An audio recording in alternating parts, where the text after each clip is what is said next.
We're going to move on to the next talk, which is related to this. Christopher Goodman is going to be speaking about evaluation of a 3D printed head simulation technique for teaching flexible nasopharyngoscopy to radiation oncology residents. Thank you very much for that introduction. Good afternoon, everyone, and thank you very much for the opportunity to speak to you today. I have no conflicts of interest to declare. So I'm going to review some of the principles of simulation-based medical education, or SBME, and some of this was really nicely summarized for us by Jeremy there, but as educators, we know that repetition is a very good way of learning things, so we'll go through a little bit of that again. We'll examine the contemporary use of SBME in medicine and radiation oncology, and discuss the design, implementation, and validation of an SBME intervention for learning flexible nasopharyngoscopy, or FNP. So SBME refers to a structured, learner-centered environment where trainees can learn and practice skills without causing harm to patients. SBME is by no means a modern technique, and in fact, it's been used in various forms for centuries.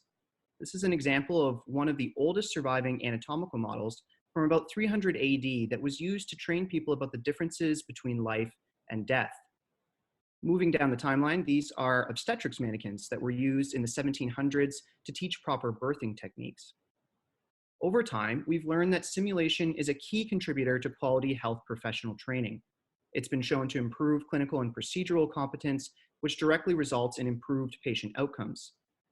Conventionally, simulation is used for procedural skills training, but interestingly, in a systematic review of simulation use in radiation oncology, the authors noted that it's by far most commonly employed in radiation oncology to teach contouring, with treatment planning and clinical decision-making a distant second and third.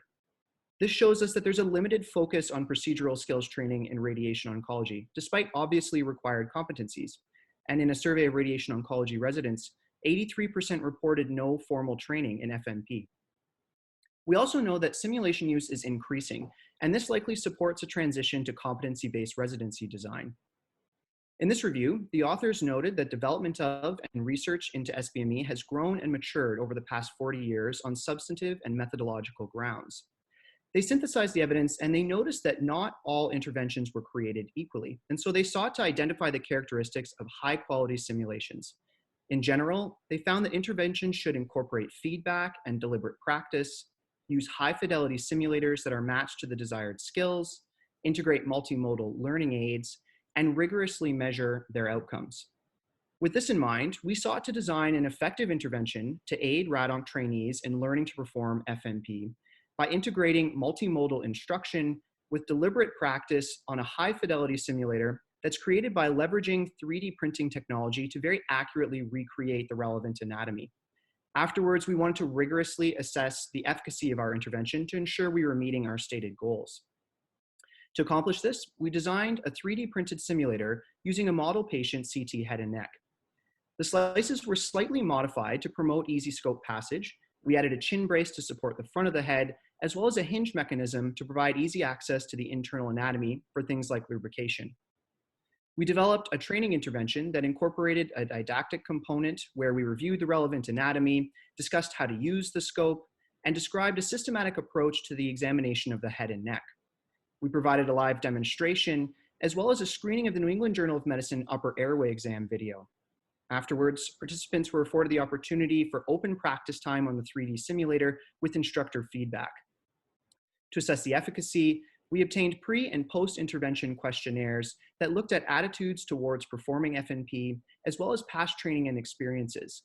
We also asked participants to give us their perceived effectiveness of the intervention and to rate the fidelity of our model. To objectively assess scoping skill, we used smartphone adapters that were attached to the end of scopes to obtain recordings both pre- and post-intervention.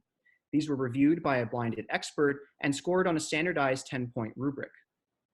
We enrolled 24 participants from 17 institutions and 4 countries, and these were people that were attending the art bootcamp that we heard about a little earlier.